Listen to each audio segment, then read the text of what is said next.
ഇനി അടുത്ത ടോപ്പിക്കാണ് ഫൈലം സീലൻഡ്രേറ്റ. ഫൈലം സീലൻഡ്രേറ്റയുടെ വേറെ പേരെന്താന്ന് ചോദിക്കും. അപ്പോൾ that is phylum Cnidaria. Phylum സീലൻഡ്രേറ്റയുടെ വേറെ പേരാണ് ഫൈലം നിഡേറിയ. ഇനി ഈ സീലൻഡ്രേറ്റ എന്നുള്ള പേരെങ്ങനെയാണ് വന്നത്, അല്ലെങ്കിൽ നിഡേറിയ എന്നുള്ള പേരെങ്ങനെയാണ് വന്നത്? സീലൻഡ്രേറ്റ എന്നുള്ള പേര് വന്നത് നടുവിൽ, അല്ലെങ്കിൽ സീലൻഡ്രേറ്റ്സിൻ്റെ അല്ലെങ്കിൽ ഈ ആനിമൽസിൻ്റെ നടുവിലായിട്ട് വലിയൊരു സീലുണ്ട്, ഒരു ബോഡി ക്യാവിറ്റി ഉണ്ട്. അതുകൊണ്ടാണ് സീലൻഡ്രേറ്റ എന്ന പേര് വന്നത്. ഇനി നിഡേറിയ എന്നുള്ള പേര് എങ്ങനെയാണ് വന്നത്? നിഡോബ്ലാസ്റ്റ് അല്ലെങ്കിൽ നിഡോസൈറ്റ്സ് എന്ന സ്റ്റിങ്ങിങ് സെൽസ് ഉള്ളത് കൊണ്ടാണ് ഫൈലം നിഡേറിയ എന്ന പേര് വന്നത്. അപ്പോൾ ഫൈലം സീലൻഡ്രേറ്റ എന്ന പേര് എങ്ങനെയാണ് വന്നത്? Because they have a central body cavity or coel. That is why. Then how phylum Cnidaria came. അപ്പം നിഡേറിയ എന്നുള്ള പേര് എങ്ങനെയാണ് വന്നത്? How? Due to the presence of stinging cells called cnidoblasts or cnidocytes. അപ്പോൾ ആ പേരിൻ്റെ ഒറിജിൻ പഠിക്കണം കേട്ടോ. ഇനി അടുത്തത് ദേ ആർ അക്വാറ്റിക്. അറിയാലോ, കൂടുതലും വെള്ളത്തിൽ കാണുന്നതാണ്. ദെൻ മോസ്റ്റ്ലി മറൈൻ, കൂടുതൽ ഉപ്പുവെള്ളത്തിൽ അല്ലെങ്കിൽ കടൽ വെള്ളത്തിൽ കാണുന്നതാണ്. സസൈൽ ഓർ ഫ്രീ സ്വിമ്മിങ്. സസൈൽ എന്ന് പറഞ്ഞാൽ എന്താണ്? അനങ്ങാൻ പറ്റാത്തത്, ചലനമില്ലാത്തത്. ഫ്രീ സ്വിമ്മിങ് എന്ന് പറഞ്ഞാൽ എന്താണ്? ഫ്രീ ആയിട്ട് നീന്താൻ പറ്റും. Then radially symmetrical animals. നമ്മൾ റേഡിയൽ സിമെട്രിയിൽ പറഞ്ഞിട്ടുണ്ടായിരുന്നു അല്ലേ? ഏതൊക്കെയാണോ ഫൈലം? സീലൻഡ്രേറ്റ, എക്കിനോഡെർമേറ്റ എന്നൊക്കെ പറഞ്ഞിട്ടുണ്ടായിരുന്നു. ഓർമ്മീൻ്റെ വിചാരിക്കണം. അപ്പോൾ റേഡിയൽ സിമെട്രിയാണ് സീലൻഡ്രേറ്റ്സിനുള്ളത്. ദെൻ ഏതാ level of organisation? Tissue level.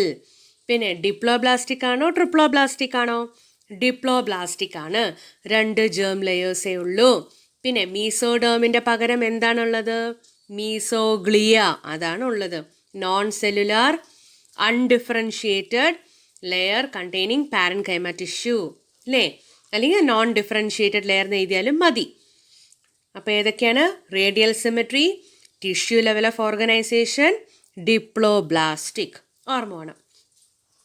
ഇനി അടുത്തത്, certain ectodermal cells are modified into stinging cells or nidoblasts or nidocytes. അപ്പം 3ഉം സെയിം തന്നെയാണ്. അപ്പോൾ ഇതും ഒരു മാർക്കിൻ്റെ ചോദ്യം ചോദിക്കാറുണ്ട്. സ്റ്റിങ്ങിങ് സെൽസ്, ഫൈലം സീലൻഡ്രേറ്റയിൽ കാണുന്ന സ്റ്റിങ്ങിങ് സെൽസ് എന്താണ്? എന്താ പേര്? നിഡോബ്ലാസ്റ്റ് അല്ലെങ്കിൽ നിഡോസൈറ്റ്സ്. നിഡോബ്ലാസ്റ്റ് അല്ലെങ്കിൽ നിഡോസൈറ്റ്സ്. അപ്പം അതെന്നാണ് ഈ ഫൈലത്തിന് പേര് വന്നത്, ഫൈലം സീലൻഡ്രേറ്റ. ഇനി each cnidoblast possess a stinging capsule called nematocyst containing poisonous fluid. അപ്പോൾ റൈറ്റ് സൈഡിലൊരു പിക്ചർ കണ്ടോ? അതാണ് നിഡോസൈറ്റ് അല്ലെങ്കിൽ ഒരു സ്റ്റിങ്ങിങ് സെല്ലിൻ്റെ ഒരു പിക്ചറാണത്. റൈറ്റ് സൈഡിൽ കണ്ടോ? അതിൽ ക്യാപ്സ്യൂൾ ഉണ്ട്, അതിൻ്റെ സൈഡിലൊരു ഫ്ലജല്ല പോലെ ഉണ്ട്. അതുകൊണ്ടാണ് സ്റ്റിങ് ചെയ്യുക, കുത്തുക. അപ്പം അതിൻ്റെ ഉള്ളിലൊരു സാക്കോ ലൈക്ക് സ്ട്രക്ചർ കണ്ടോ? അതിൻ്റെ ഉള്ളിലാണ് പോയ്സണസ് ഫ്ലൂയിഡ് ഉള്ളത്. The stinging fluid, very poisonous fluid. അപ്പോൾ ആ സ്റ്റിങ്ങിങ് ക്യാപ്സ്യൂളിനെ പറയുന്ന പേരെന്താണ്? നെമാറ്റോസിസ്റ്റ്. അപ്പോൾ ഓരോ നീഡോബ്ലാസ്റ്റിൻ്റെ സ്ട്രക്ചർ എന്താ ചോദിക്കും. അപ്പോൾ എന്താണുള്ളത്? ഒരു സ്റ്റിങ്ങിങ് ക്യാപ്സ്യൂൾ, നെമാറ്റോസിസ്റ്റ് ഉണ്ട്, അതിൽ പോയ്സണസ് ഫ്ലൂയിഡ് ഉണ്ട്. അപ്പോൾ ഇത്രയേ ഉള്ളൂ കേട്ടോ. ഇനി നീഡോബ്ലാസ്റ്റ് എന്താണ്? നീഡോബ്ലാസ്റ്റിൻ്റെ ഫങ്ഷൻ എന്താണ്? നീഡോബ്ലാസ്റ്റ് എങ്ങനെയാണ് സീലൻഡ്രേറ്റ്സിനെ സഹായിക്കുക? Cnidoblast are defensive cells. ഡിഫെൻസിന് ഉപയോഗിക്കുന്നതാണ്, സംരക്ഷണത്തിന് ഉപയോഗിക്കുന്നതാണ് അല്ലേ? For protection. ഇനി എന്ത് ചെയ്യും? Use to kill or paralyse other prey and enemies. അതല്ല, എനിമീസിനെ കൊല്ലാനും ശത്രുക്കളെ കൊല്ലാനും, പിന്നെന്താണ്? ഇരപിടുത്തം, പ്രേ, ഫുഡ് ഗ്യാദർ ചെയ്യാനും അല്ലേ? അതിനൊക്കെയാണ് ഡിഫെൻസീവ് സെൽസ്. ഡിഫെൻസീവ് സെൽസ് എന്ന് വെച്ചാൽ ഡിഫെൻസിന് ഉപയോഗിക്കുന്നതാണ്, for protection, use to kill or paralyse other prey and enemies. Prey എന്ന് പറഞ്ഞാൽ ഇരപിടുത്തത്തിനും ശത്രുക്കളെ കൊല്ലാനുമാണ് ഈ ഡിഫെൻസീവ് സെൽസ് ഉപയോഗിക്കുന്നത്. നീഡോബ്ലാസ്റ്റ് എവിടെയാണ് മെയിനായിട്ട് കാണുക? The cnidoblast are mainly found on the tentacles. അപ്പോൾ ടെൻറ്റക്കിൾസ് എന്ന് പറഞ്ഞാൽ പുറത്ത് ഒരു 10 ഒക്കെ ഇല്ലേ, ഇങ്ങനെ നീളത്തിൽ തൂങ്ങിക്കിടക്കുന്നില്ലേ? അതിനാണ് ടെൻഡക്കിൾസ് എന്ന് പറയാം. ഹൈഡ്രയിലൊക്കെ കാണില്ലേ, ഹൈഡ്രയിലാണ് ടിപ്പിക്കൽ എക്സാമ്പിൾ അല്ലേ. അപ്പോൾ ഹൈഡ്രയുടെ നടുവിലെ ബോഡി ഒരു സീലുണ്ട്, ഒരു ബോഡി ക്യാവിറ്റി ഉണ്ട്, നിറയെ ടെൻഡക്കിൾസ് ഉണ്ട്, മുകളിൽ മൗത്ത് ഉണ്ട്. അപ്പോൾ ടെൻഡക്കിൾസിലൊക്കെ എന്താ ഉള്ളത്? Cnidoblast. The cnidoblast are mainly found on the tentacles. അപ്പോൾ ടെൻഡക്കിൾസിലാണ്. ലൊക്കേഷൻ എവിടെയാ ചോദിക്കും. നിഡോബ്ലാസ്റ്റ് എന്താന്ന് ചോദിക്കും, ലൊക്കേഷനും ചോദിക്കും. അപ്പം ലൊക്കേഷൻ എവിടെയാണ്? ടെൻഡക്കിൾസിലാണ് കാണുക. ഇനി they have a central internal cavity called gastrovascular cavity or coelentron. ഞാൻ നേരത്തെ പറഞ്ഞില്ല സീലൻഡ്രേറ്റ എന്നുള്ള പേര് എങ്ങനെയാണ് വന്നത്. ഒരു സെൻട്രൽ ക്യാവിറ്റീൻ്റെ പറഞ്ഞില്ലേ, സെൻട്രൽ ഇന്റേണൽ ക്യാവിറ്റീൻ്റെ. അതിൻ്റെ സയൻറ്റിഫിക് ടേം എന്താ? സീലൻഡ്രോൺ. എന്താണ്? സീലൻഡ്രോൺ. അതിന് വേറൊരു പേര് കൂടി ഉണ്ടല്ലോ. എന്താണത്? Gastro vascular cavity. എന്താണ്? Gastro vascular cavity. അപ്പോൾ ഈ സീലൻഡ്രോൺ എന്നുള്ള പേര് വന്നത് സെൻട്രൽ ഇന്റേണൽ ക്യാവിറ്റി ഉള്ളത് കൊണ്ടാണ്. അതിൻ്റെ പേരെന്താ? ഗ്യാസ്ട്രോ വാസ്കുലാർ ക്യാവിറ്റി അല്ലെങ്കിൽ സീലൻഡ്രോൺ. ഇനി ഈ സീലൻഡ്രോൺ പുറത്തേക്ക് എങ്ങനെ ഓപ്പൺ ചെയ്യുക? അതിനൊരു ഓപ്പണിംഗ് വേണമല്ലോ. ഒരേ ഒരു ഓപ്പണിംഗേ ഉള്ളൂ അല്ലേ. അപ്പോൾ സിംഗിൾ ഓപ്പണിങ്ങിൻ്റെ പേരെന്താണ്? മൗത്ത്. മൗത്ത് അല്ലെങ്കിൽ ഹൈപ്പോസ്റ്റോം. ആ സൈഡിലെ ചിത്രങ്ങൾ കണ്ടുവോ? അല്ലെങ്കിൽ ഹൈഡ്രയുടെ ചിത്രം ഓർത്താലും മതി അല്ലേ. ഒരു സിംഗിൾ ഓപ്പണിംഗ് ഉണ്ട്. എന്തായാലും പറയുക? മൗത്ത് അല്ലെങ്കിൽ ഹൈപ്പോസ്റ്റോം. മൗത്ത്, ഹൈപ്പോസ്റ്റോം, ഇതാണ് ഓപ്പണിംഗ്. ഇനി ആനസ് ഇല്ല. നമുക്കറിയാം ഒരേ ഒരു ഓപ്പണിംഗ് ഉള്ള ആൾക്ക് ആനസ് ഉണ്ടാവില്ല. മൗത്തിലൂടെ ആയിരിക്കും, ആ ഒരേ ഒരു ഓപ്പണിങ്ങിലൂടെ ആയിരിക്കും ഫുഡും വേസ്റ്റും ഒക്കെ പുറത്തു പോകുന്നത് അല്ലേ. അപ്പോൾ മൗത്തിനെ പറയുന്ന പേരാണ് ഹൈപ്പോസ്റ്റോം. മൗത്തിൻ്റെ ചുറ്റുമാണ് ടെൻഡക്കിൾസ് കാണുക. ആ ടെൻഡക്കിൾസ് ഇര പിടിച്ചിട്ട് മൗത്തിലേക്ക് അയക്കും. Anas is absent. ഇനി ഈ ന്യൂട്രീഷൻ എങ്ങനെയാണെന്ന് ചോദിച്ചിട്ടുണ്ട് കേട്ടോ 2 മാർക്കിന്. എങ്ങനത്തെ ന്യൂട്രീഷനാ? ഹോളോസോയിക് ആണ്, കാർണിവോറസ് ആണ് ന്യൂട്രീഷൻ. ഇപ്പോൾ സീലൻഡ്രേറ്റയുടെ ന്യൂട്രീഷൻ എങ്ങനെയാണ്? ഹോളോസോയിക് ആണ്. ഹോളോസോയിക് എന്ന് പറഞ്ഞാൽ മൊത്തമായിട്ട് അങ്ങനെ വിഴുങ്ങിക്കളയും, മൊത്തം അബ്സോർബ് ചെയ്യും, വൈൻ്റെ ഉള്ളിക്കിടും. കാർണിവോറസ് എന്ന് പറഞ്ഞാൽ എന്താ? വെജിറ്റബിൾസ് അല്ലെങ്കിൽ പ്ലാന്റ് മാറ്റർ ഒന്നും തിന്നില്ല, അനിമൽ മാറ്റർ മാത്രമേ തിന്നുള്ളൂ അല്ലേ. കാർണിവോറസ് എന്ന് പറഞ്ഞാൽ അനിമൽ മാറ്റർ മാത്രമേ തിന്നുള്ളൂ, പ്ലാന്റ് മാറ്റർ കഴിക്കില്ല. അപ്പോൾ ഹോളോസോയിക്, കാർണിവോറസ് മലയാളത്തിൽ എഴുതിയാലും മതിട്ടോ, മാർക്ക് കിട്ടും. അപ്പോൾ അനിമൽ ഫുഡ് മാത്രമേ കഴിക്കുള്ളൂ, മൊത്തമായിട്ടും വിഴുങ്ങും. അങ്ങനെയാണ് ന്യൂട്രീഷൻ. Holozoic, carnivorous. ഇനി ഡൈജഷൻ. ഡൈജഷൻ അകത്തും ഉണ്ട്, സെല്ലിൻ്റെ പുറത്തും ഉണ്ട് കേട്ടോ. സെല്ലിനകത്തും ഉണ്ട്, പുറത്തും ഉണ്ട്. Intra cellular and extra cellular. ഇനി ചില സീലൻഡ്രേറ്റ്സിന് മാത്രം സ്കെലട്ടൻ ഉണ്ടാകും. ആ സ്കെലട്ടൻ എന്തുകൊണ്ടാണ് ഉണ്ടാക്കിയിരിക്കുന്നത്? Calcium carbonate. ചില സീലൻഡ്രേറ്റ്സിന് മാത്രം സ്കെലട്ടൻ ഉണ്ടാകും. ആ സീലൻഡ്രേറ്റ് എന്താ എന്ന് പറയുക? കോറൽസ് അല്ലേ. ചില സീലൻഡ്രേറ്റ്സ്, ഫോർ എക്സാമ്പിൾ കോറൽസിന് എൻഡോസ്കെലട്ടൻ ഉണ്ട്. എൻഡോസ്കെലട്ടൻ എന്തുകൊണ്ടാണ് ഉണ്ടാക്കിയിരിക്കുന്നത്? Calcium carbonate. നമ്മുടെ ഇതിലൊക്കെ കാൽഷ്യം ഇല്ലേ, അതേപോലെ തന്നെ കാൽഷ്യം കാർബണേറ്റ് അതിൻ്റെ പ്രൊട്ടക്ഷൻ ഉള്ളതാണ്. കോറൽസ് നമ്മൾ ലക്ഷദ്വീപിലും അറേബ്യൻ ഐലൻഡ്സിലൊക്കെ ഉണ്ട് അല്ലേ കോറൽസ്. ഇനി coelenterates have 2 types of basic body forms. ഏതൊക്കെയാ? Polyp and medusa. അപ്പോൾ ഇത് വെരി വെരി ഇമ്പോർട്ടൻ്റ് ആണ് കേട്ടോ. സീലൻഡ്രേറ്റിൽ വെരി ഇമ്പോർട്ടൻറ്റ് ക്വസ്റ്റ്യൻ. കാരണം കമ്പാരിറ്റീവ് സ്റ്റഡിയാണ് ചോദിക്കുക 3 മാർക്കിൻ്റെ. അതായത് 2 കോളോട്ട് എഴുതേണ്ട ചോദ്യമാണ് കേട്ടോ. ഒന്നാമത്തെ കോളത്തിൽ പോളിപ്പ് എന്ന് എഴുതണം, രണ്ടാമത്തെ കോളത്തിൽ മെഡുസ എന്ന് എഴുതണം. രണ്ടിൻ്റെയും എക്സാമ്പിൾസ് എഴുതണം, ഷേപ്പ് എഴുതണം, ചലിക്കുന്നതാണോ എന്ന് എഴുതണം. ഇതൊക്കെയാണ് എഴുതേണ്ടത്. പിന്നെ എക്സാമ്പിൾസ്. Polyp, Medusa. അപ്പോൾ സീലൻഡ്രേറ്റയിൽ കാണുന്ന 2 ബോഡി ഫോംസ് ആണ്, 2 ബേസിക് ബോഡി ഫോംസ് ആണ്. എന്ത്? Polyp, Medusa. ഇനി പോളിപ്പ് എന്താണ്? സെസൈൽ. സെസൈൽ എന്ന് പറഞ്ഞാൽ എന്താ? ചലനമില്ലാത്തത്.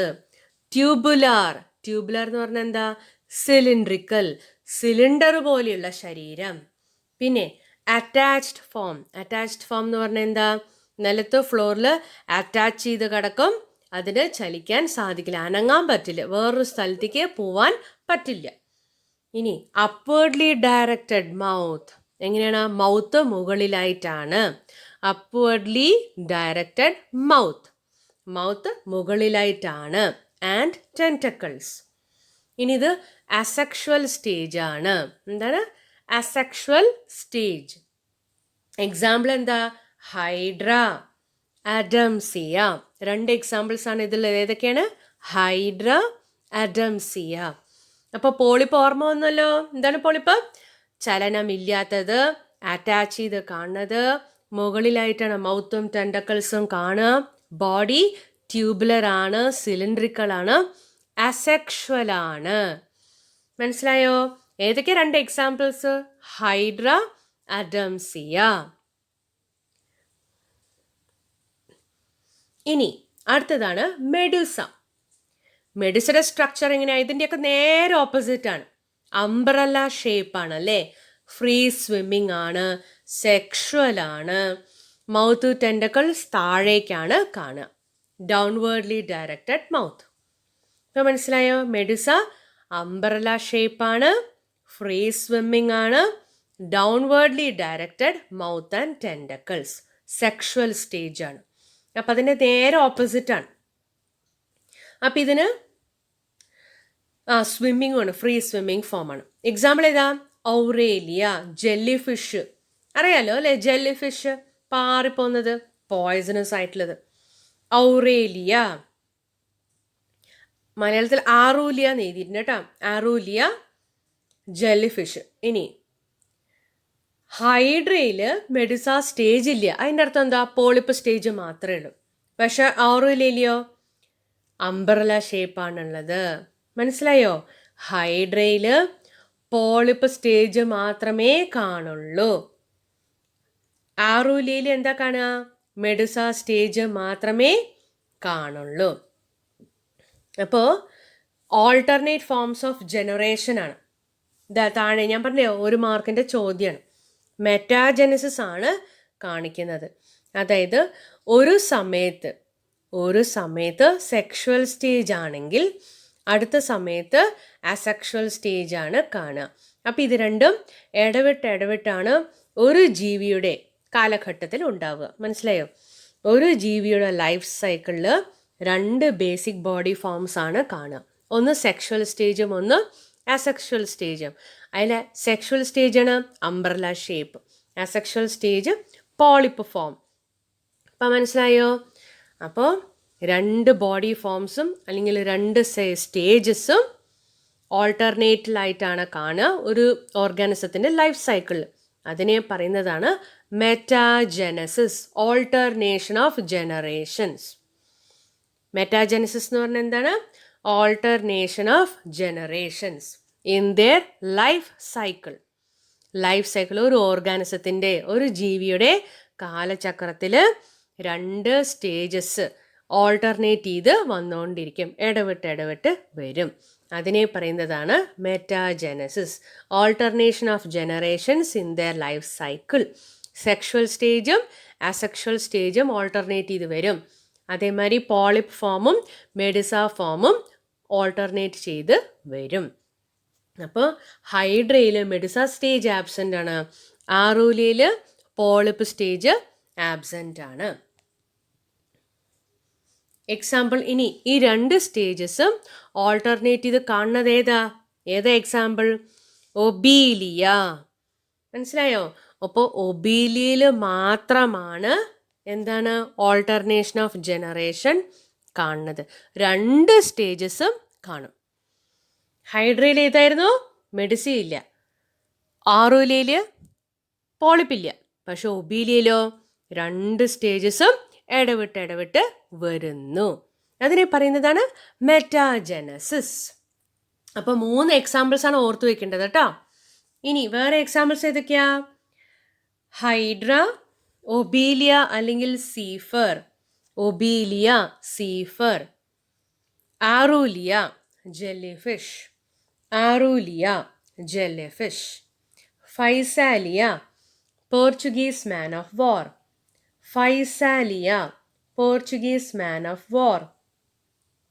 Adamsia, sea anemone. Adamsia, sea anemone. Pennatula, sea pen. Pennatula, sea pen. Gorgonia, sea fan. Gorgonia, sea fan. Meandrina, brain coral. Meandrina, brain coral. അപ്പം ഇന്നത്തേക്ക് ഇത്രയും മതി കേട്ടോ.